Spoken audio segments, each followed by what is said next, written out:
더 자주 불러 같이 이야기하더라. 감사합니다. 여러분 혹시 전지적 작가 시점이라는 단어 들어보신 적 있나요? 우리가 문학 시간에 아마 배웠을 것 같은데, 전지적 작가 시점이라는 말은 작가가 글을 쓸 때 본인이 창조하는 이야기이기 때문에 등장하는 인물들의 생각, 감정, 또 앞으로 무슨 일이 일어날지를 다 알고 쓴다는 그런 의미가 되는 것이죠. 오늘 설교 말씀 주제가 전지적 벨릭스 시점이라고 되어 있는데, 사실 그 제목에 맞게 어떤 일이 벌어지지는 않습니다.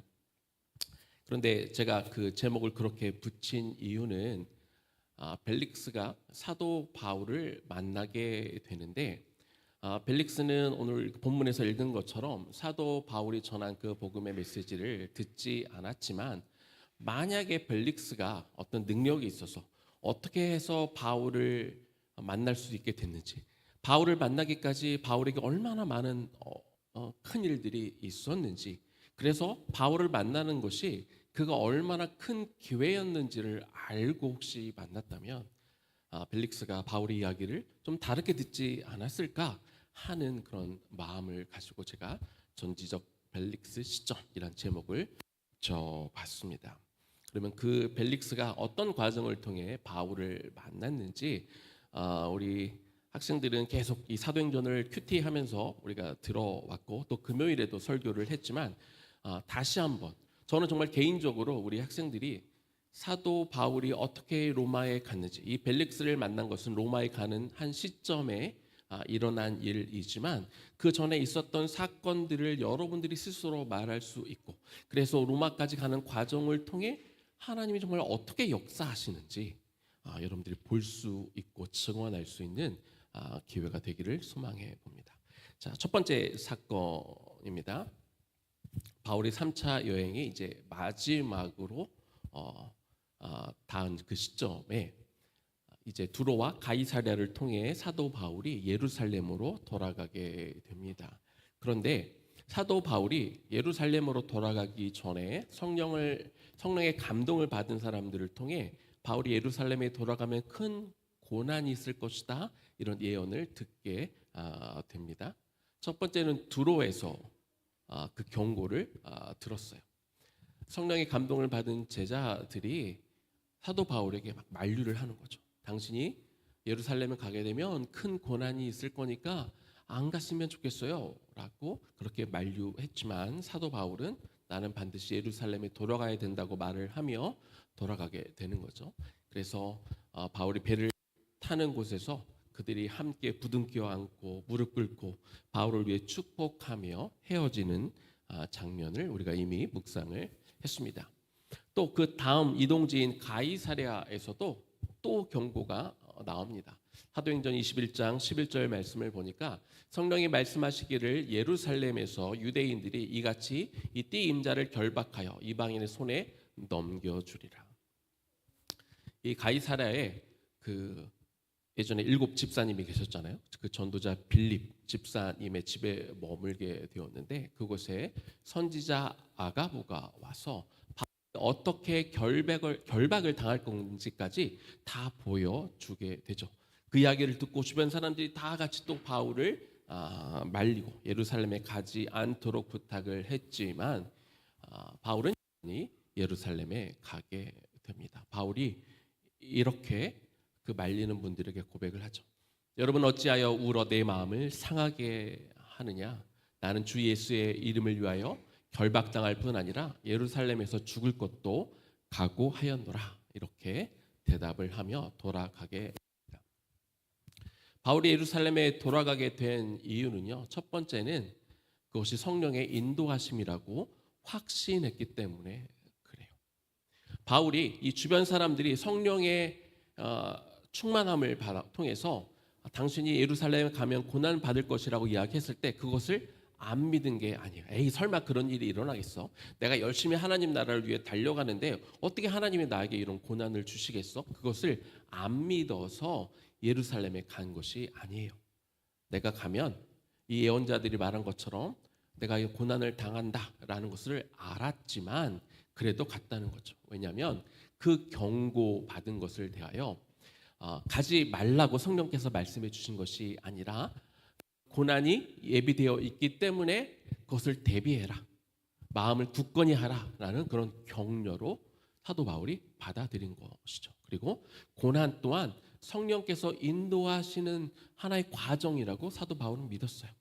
예수를 잘 믿으면, 우리가 복음을 전하면, 우리가 선교를 하면 아무런 문제가 없는 것이 아니라 그 와중에도 성령께서 우리를 고난으로 인도하신다는 것을 바울이 그렇게 믿었기 때문에 그는 신뢰하며 나갈 수 있었던 것이죠. 그리고 또 하나님의 뜻에 대한 순종이라고 사도 바울은 믿었습니다.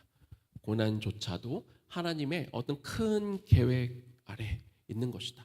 사도 바울의 궁극적인 목적은 이제 로마에 가서 복음을 전하는 것인데, 예루살렘에서 당하는 고난 또한 로마에 가는 하나의 큰 과정 중에 있는 것이라고 그렇게 믿은 것이죠. 그리고 그런 고난을 거쳤을 때 하나님의 뜻을 이룰 수 있다는 확신이 사도 바울에게 있었기 때문에 고난이 있다는 것을 충분히 인지하고도 그는 예루살렘으로 돌아갈 수 있었습니다. 두 번째 사건입니다. 자, 사도 바울이 예루살렘에 돌아왔습니다. 그래서 이 모든 초대교회의 모교회가 어디 교회죠? 어디에 있는 교회가 모든 초대교회의 모교회가 되죠? 예루살렘 교회. 그래서 예루살렘 교회에 돌아가서 야고보는 원래 누구라고 그랬죠? 예수님의 동생이라고 그랬죠? 동생인데 당시 그곳을 책임지고 있는 책임자가 되었어요. 야고보와 예루살렘 교회 장로들에게 어떻게 이 선교 여행을 통해 이방인들이 하나님 앞에 돌아왔는지 그 선교 보고를 하게 됩니다. 그 이야기를 듣고 우리 교회와 온 교회 성도들이 너무나 기뻐하고 하나님 앞에 영광을 올려드렸어요. 그런데 예루살렘 교회 안에는 예수님을 믿어도 여전히 율법을 다 지켜야 된다고 믿고 있었던 사람들이 남아 있었던 것이죠. 그런데 그런 유대인들에게 바울에 대한 어떤 소문이 들렸냐면, 바울은 모세율법을 무시한다, 모세율법을 안 지켜도 된다라고 그렇게 가르친다고 하는 잘못된 소문이 이렇게 퍼져 있었던 거예요. 물론 안 지켜도 되는 법들이 있죠. 예수 그리스도 십자가 사건 때문에 우리가 더 이상 짐승으로 제사를 드리는 것, 이런 것들은 안 지켜도 되지만 바울은 한 번도 모든 율법을 다 이제 폐지되었다라고 가르친 적이 없지만 그런 오해가 퍼져 있었던 상황이에요. 그래서 야고보와 장로님들은 바울에게 이렇게 건의를 했어요. 이제 나시린으로 서원한 사람들의 정결 예법이 곧 시작이 되는데 그 예법에 당신도 좀 참여하고, 그리고 그 비용을 바울이 지불함을 통해서 당신이 율법을 무시하지 않는다라고 하는 것들 좀 사람들에게 보여주자, 이렇게 제안을 했는데 바울이 그 권면을 받아들여서 비용도 되고 사도 바울 또한 그 정결례에 함께 참여하게 되는 거죠. 이 정결례가 7일 정도 이렇게 지속이 되는데 그 무렵에 아시아에서, 그러니까 사도 바울이 1차, 2차, 3차에서 복음을 전했을 때 그 당시 사도 바울을 핍박했던 그 유대인들이 예루살렘에 왔다가 바울이 있는 것을 발견하게 돼요. 그래서 이제 바울을 음해하기 시작하는데 바울이 전도했던 드로비모라는 한 헬라인이 있었어요. 그 사람과 예루살렘에 같이 있었던 것뿐인데 마치 이 이방인들에게 금지된 성전에 데려간 것으로 누군가 모함을 하고 이 소문을 막 퍼뜨려 가지고 사람들이 사도 바울을 막 죽이겠다, 이렇게 나서게 된 거예요. 막 갑자기 온 소동이 있었어요. 예루살렘 이런 성전 내에 있었던 바울을 사람들이 막 붙잡고 죽이려고 하다가 그래도 성전 내에서는 이렇게 하면 안 되지, 그래서 바울을 성전 밖으로 끌고 가서 막 바울을 폭행하고 죽이려고 하는 그런 시도가 있었던 거죠. 그래서 성전문은 닫혔고 바울은 죽음의 위기 가운데 놓여져 있었던 거예요. 자, 그런데 이 폭동, 이런 소동이 났다는 것을 천부장이 듣게 됩니다. 그래서 천부장이 백성들과 이 백부장들과 군사들을 출동시켜서 현장으로 가서 이 바울이 폭행되는 것을 일단 막게 됩니다. 당시 로마가 다스리던 그 국경이 굉장히 컸잖아요. 그래서 로마가 가장 두려워하던 것은 곳곳에서 폭동이 일어나는, 너무 나라가 커서 폭동이 한 곳에서 막 걷잡을 수 없이 일어나면 이것을 제어하기가 어렵기 때문에 폭동이 일어나면 빨리 막는 것이 그들의 임무였던 것이죠. 자, 일단 바울을 폭동에 일어난 어떤 원인자로 생각해서 쇠사슬로 묶었어요. 그리고 신문을 하려고 했더니 그 군중들이 막 바울을 죽이겠다, 막 세상에서 없애버리자, 막 이렇게 큰 소리가 막 나니까 천부장이 바울을 신문할 수가 없었던 거죠. 무슨 죄를 졌는지, 왜 이런 일이 일어났는지 도대체 알아낼 수가 없는 거예요. 그래서 바울을 이 군대가 주둔하고 있는 영내로 데리고 들어갑니다. 그런데 이렇게 들어가던 그 시점에 바울이 천부장에게 부탁을 해요. 내가 이 사람들에게 좀 말할 기회를 달라고 요청했을 때 천부장이 그 이야기를 들어줘서 바울이 이제 사람들을 조용히 시키고 손을 들고 조용히 시키고 그가 이제 이야기를 시작해요. 근데 어떤 이야기를 했을까요? 사도 바울이 원래 어떤 사람이었어요? 사도 바울은 예수 그리스도를 믿는 사람들을 잡고 핍박하고 죽이려고 했던 그런 사람이었잖아요. 그래서 그 이야기를 사람들에게 들려줬어요.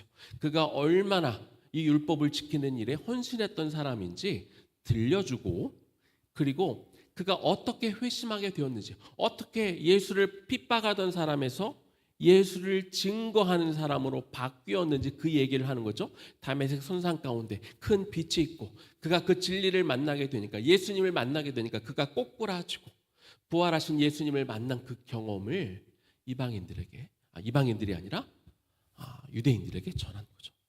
이게 얼마나 큰 사건이에요.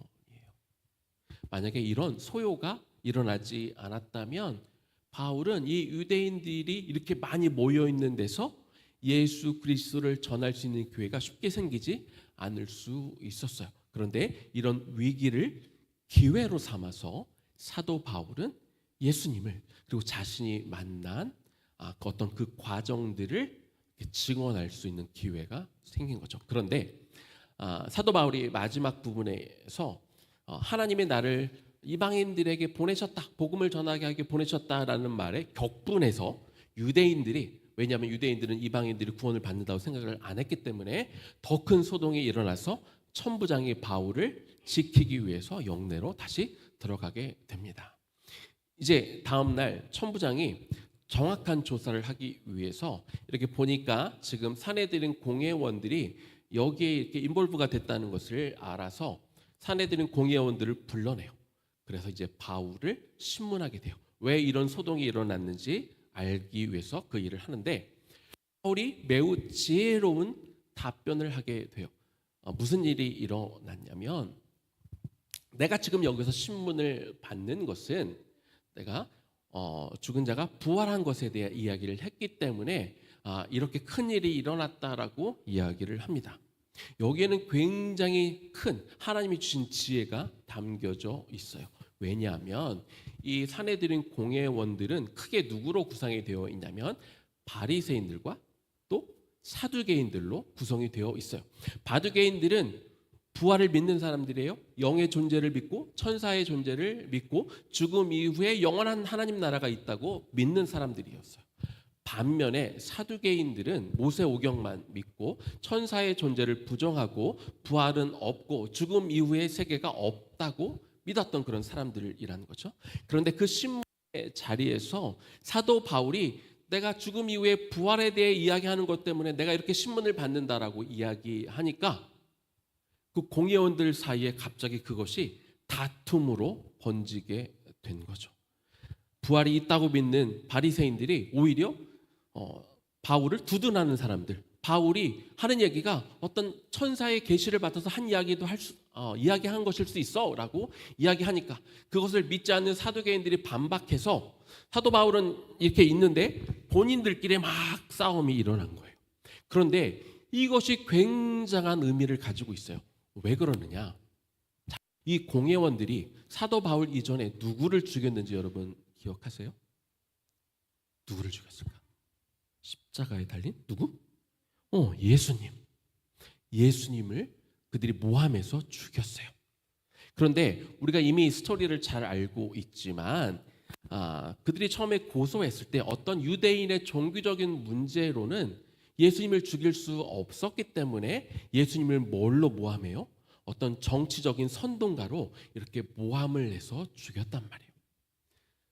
이 공회원들은 너무나 그 사실을 잘 알고 있었기 때문에 그래서 이 사도 바울도 정치적으로 막 로마에 반대하는 사람인 것처럼 이렇게 거짓말로 이렇게 사도 바울을 죽게 만들려고 했는데 지금 사도 바울이 이 고소한 이 사내들인 멤버들끼리 부활에 대한 논쟁을 하게 함으로 인해서 이 천부장이 뭘 깨달았을까요? 사도 바울이 지금 포함된 이 문제는 어떤 정치적인 문제가 아니라 자신들의 종교적인 문제구나. 그러니까 사도 바울을 지금 죽일 만한 어떤 문제가 없구나. 이거를 깨닫게 된 거예요. 이게 왜 중요하다고요? 예수님은 그 당시에 좀 억울했지만 죽는 게 큰 문제가 안 됐어요. 왜냐하면 예수님은 십자가에 달려 죽으시러 이 땅에 오셨기 때문에. 그런데 사도 바울의 마지막 소명이 뭐라고요? 어딜 가는 거라고? 어딜 가는 거라고 정우야? 로마에 가는 거예요. 사도 바울의 사명은 아직 끝나지 않았어요. 그래서 이 다툼을 통해서 지금 사도 바울은 지금 억울하게 죽임을 당하면 안 되기 때문에 하나님이 주신 이 지혜를 통해서 그 자리에서 벗어날 수 있는 기회가 생긴 거죠.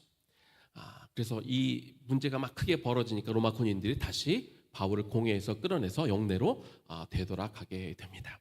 이제 알았어요. 공회원들이 깨닫게 됐어요. 이렇게 해가지고는 예수님을 죽인 것처럼 사도 바울을 죽일 수 없겠구나라는 것을 그들이 깨닫게 되고 그래서 다른 계획을 세워요. 40명의 사람 유대인들이 바울을 이렇게 죽여야겠다라고 그렇게 생각을 합니다. 그리고 40명이 무려 어떤 결심을 했냐면 우리가 사도 바울을 죽이기 전까지는 먹지도 않고 마시지도 않겠다. 이런 사람들이 생겨나는 거죠. 그래서 결사대를 조직했어요. 그래서 다음 날 천부장에게 우리가 이 사도 바울에 대해서 물어볼 게 있으니까 이 사람을 데려와 달라고 부탁하고 그러면 그가 이 군대가 속해 있는 곳에서 공회로 오는 그 과정에서 사도 바울을 죽여야겠다 이렇게 계획을 세운 거죠. 사도 바울이 죽음을 당할 위기에 처했어요. 그런데 이 40명이 음모를 꾸미는 것을 우연히도 바울의 조카가 들었어요. 목사님이 우연이라고 했는데 사실 우연이 아닐 것 같아. 하나님이 바울의 조카를 통해 그 음모를 듣게 하신 거죠. 그래서 곧바로 이 군대로 가서 바울에게 그 사실을 알리고 바울은 백부장에게 부탁을 해서 내 조카를 천부장에게 보내주세요. 그래서 천부장을 통해 이 사실을 알게 해주세요라고 해서 천부장이 그 사실을 알게 된 거예요. 그래서 천부장이 어떻게 합니까? 보병 200명, 창을 든 군사 200명, 또 말을 탄 병사 70명, 무려 470명을 동원해서 사도 바울을 더 큰 곳, 일종의 우리나라로 치면 도지사가 있는 이 가이사랴로 이 벨리스 총독에게 안전히 사도 바울을 호송하는 걸 볼 수 있어요. 뿐만 아니라 편지를 써요. 바울이 어떤 내용으로 해서 이렇게 지금 고소를 당했고 이 사람이 로마 시민권자이기 때문에 보호해야 된다라는 편지를 써서 이렇게 밤에 보내서 사도 바울이 유대인들에게 죽임을 당하지 않고 안전하게 가이사랴까지 간 것을 우리가 알 수 있는 거죠. 금요일에 오신 분들은 이야기를 들었지만 이게 참 굉장히 거기에 놀라운 하나님의 섭리가 담겨 있어요. 그럼 도대체 왜 천부장이 그렇게 바울을 보호하려고 했을까요? 바울 한 사람이 죽든지 말든지 천부장이 그게 대수로웠을까요? 그런데 매우 중요한 일이었어요. 천부장에게는. 왜냐하면 이 포르기아 법에 의해서 이것은 로마 시민이면 아무렇게나 신체적 처벌을 받거나 죄수가 상함을 당하거나 이렇게 사망하면 그걸 관리하는 사람이 처벌을 받게 되어 있어요. 이 롬의 법 때문에. 그래서 이 천부장은 사도 바울이 로마 시민권자이기 때문에 상해를 당해서도 안 되고 죽임을 당해서도 안 된단 말이에요. 죽임을 당하면 누가 처벌받는다고요? 천부장이 처벌을 받으니까. 자, 또 이 누가포에나 신의 유기티오 법이라는 게 있어요. 재판 없이 처벌을 받으면 안 돼요. 그렇게 할 수 없는 법이 로마법으로 정해져 있기 때문에 그래서 사도 바울을 이렇게 재판을 진행하기 위해서 이렇게 가이사랴 쪽에 보낸 것이죠. 그리고 결국 그것이 또 어떤 계기가 돼요? 사도 바울이 원했던 대로 로마로 가는. 왜냐하면 프로보카티오 아드 카이사렘 법이라는 게 또 있어요. 그 하급 관리의 판결에 불복해서 황제 앞에서 판결을 받는 그런 법이 또 있기 때문에 그래서 나중에 가이사랴에서 다시 로마로 갈 수 있는 그런 근거가 되었단 말이죠. 이 로마는 유대인들을 핍박하고 또 유대를 지배했던 그런 나라였지만 아이러니하게도 사도 바울은 로마법에 의해서 보호를 받고 로마법에 의해서 그가 나중에 로마로 가는 이 놀라운 하나님의 섭리를 우리가 발견할 수 있다는 것입니다. 자, 드디어 이제 오늘 본문이 이제 나옵니다. 사도 바울이 가이사랴에서 벨릭스 총독을 만나게 돼요. 자, 벨릭스는 아내가 드루실라인데 이분이 또 유대인 출신이에요. 그래서 어느 정도 이 유대교에 대한 지식을 갖고 있는 그런 사람인데 벨릭스는 아내와 함께 바울을 불러내서 신문을 하는데 신문을 하다가 도리어 그리스도의 어떤 그리스도의 어떤 진리 이것을 듣게 되는 것이죠. 그래서 바울이 이 기회를 이용해서 의와 절제와 그리고 장차 올 심판에 대한 한마디로 얘기하면 복음에 대한 이야기를 전해 준 거예요. 벨릭스가 그 복음에 대한 이야기를 듣고 예수님이 언젠가 다시 오셔서 이 영원한 심판이 있을 거에 대해서 이야기를 해주고 두렵기 시작했어요. 그런데 그 두려움이 있었던 것과 별개로 바울의 말을 더 무섭다고 더 듣지를 않고 거부한 거죠. 그 뒤로 벨릭스는요 이런 기대가 있었어. 바울을 좀 편하게 해주면서 내가 바울을 좀 데리고 있으면서 이 사람한테 좀 뇌물을 받아야겠다. 그래서 그가 거기에 머무는 2년 동안 자주 불러서 혹시 이 친구가 나한테 돈을 줄까 그런 기대하는 마음을 가지고 있었던 거예요. 어떤 물질적인 이득 때문에 그래서 바울이 전해주는 어떤 복음과 진리의 말을 잘 듣지 않았고요. 2년 후에 때가 돼서 이제 총독이 베수도로 바뀌게 됩니다. 그래서 벨릭스는 사도 바울과 2년 동안 만나서 이야기 나눌 많은 기회가 있었지만 결국 복음을 받아들이지 못하게 된 것이죠. 자, 그러면 이 스토리 가운데 오늘 우리는 어떤 영적인 부분을 얻을 수 있을까요?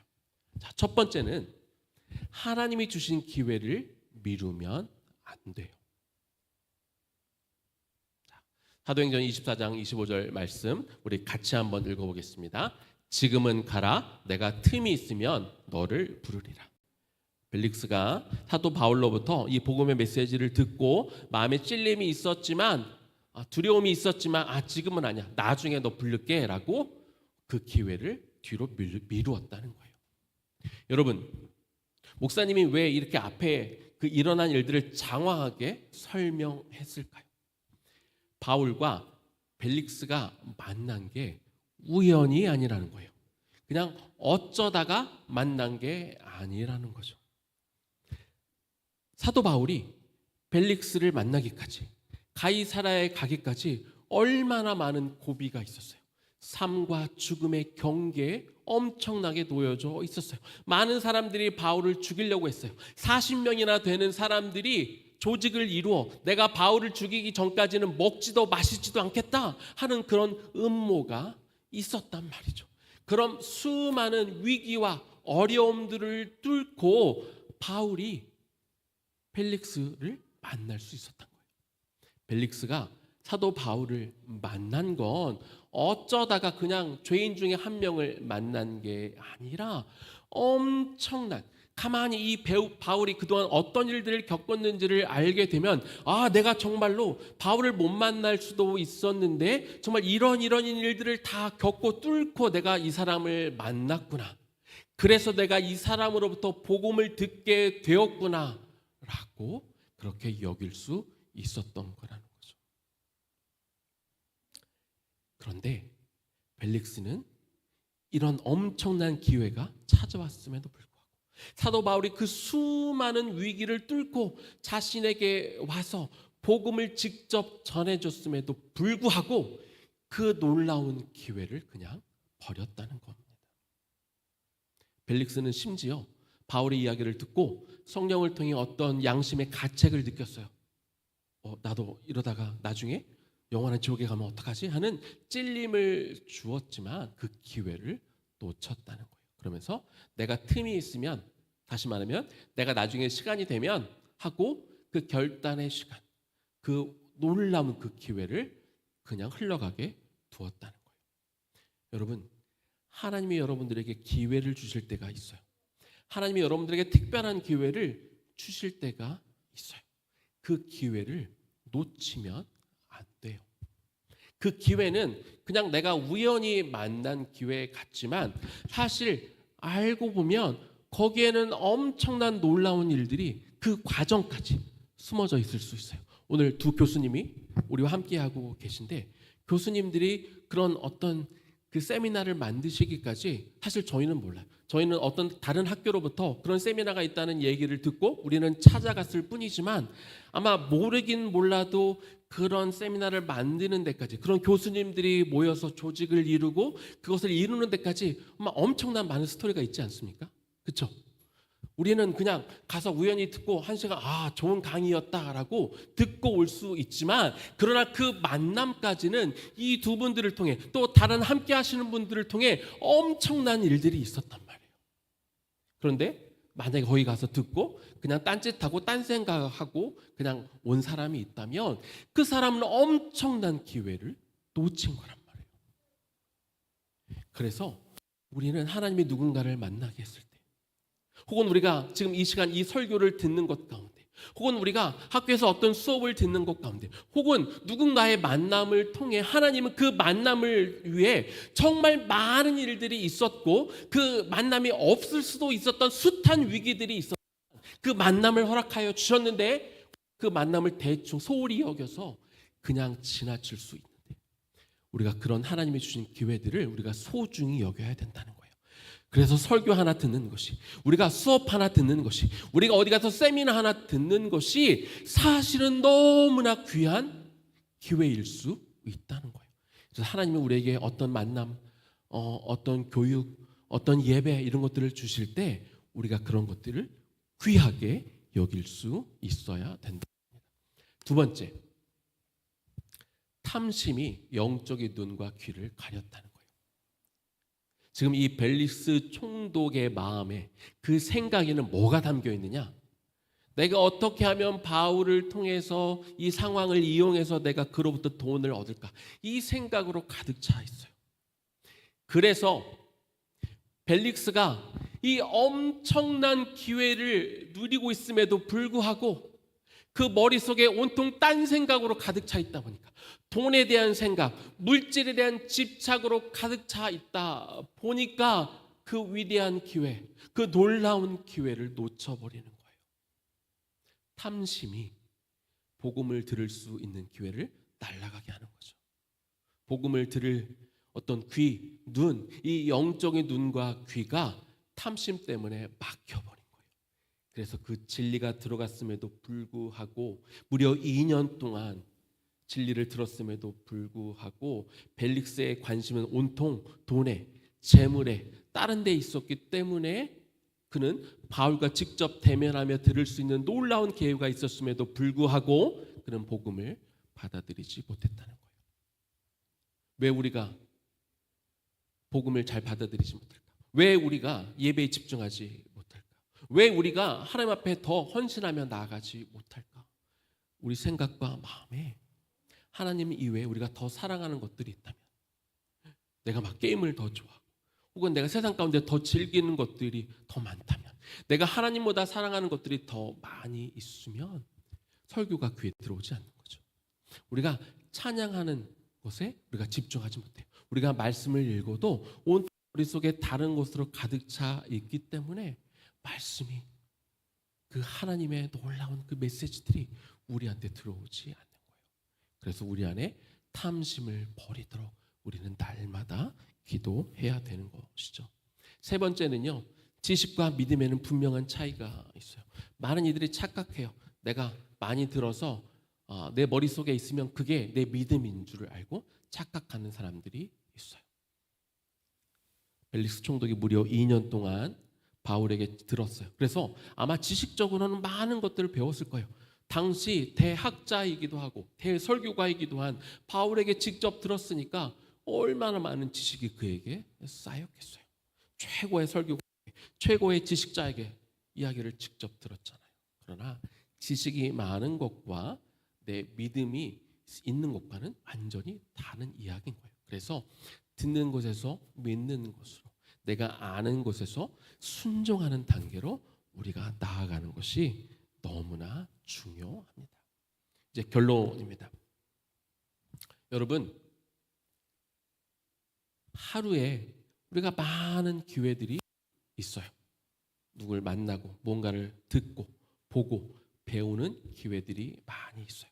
그런데 우리가 정신을 똑바로 차리지 않으면 그 기회들을 다 날려버릴 수도 있다는 거예요. 우리 교회 안에 사무엘 목사님이 계십니다. 큰 교회에서 편하게 사역할 수 있지만 정말 청년들을 만나 직접 내가 복음을 전하고 싶다는 그 마음 가운데 선교단체를 세우시고 주중에 그 청년들을 만나러 다니시고, 그런 분이 오늘 우리 교회에 와서 같이 사역을 한다는 거, 이거는요 엄청난 기회예요. 그냥 목사님이 나는 큰 교회에서 편하게 사역할 거야 라고 생각하셨다면 우리는 이분을 만날 수 없는 거예요.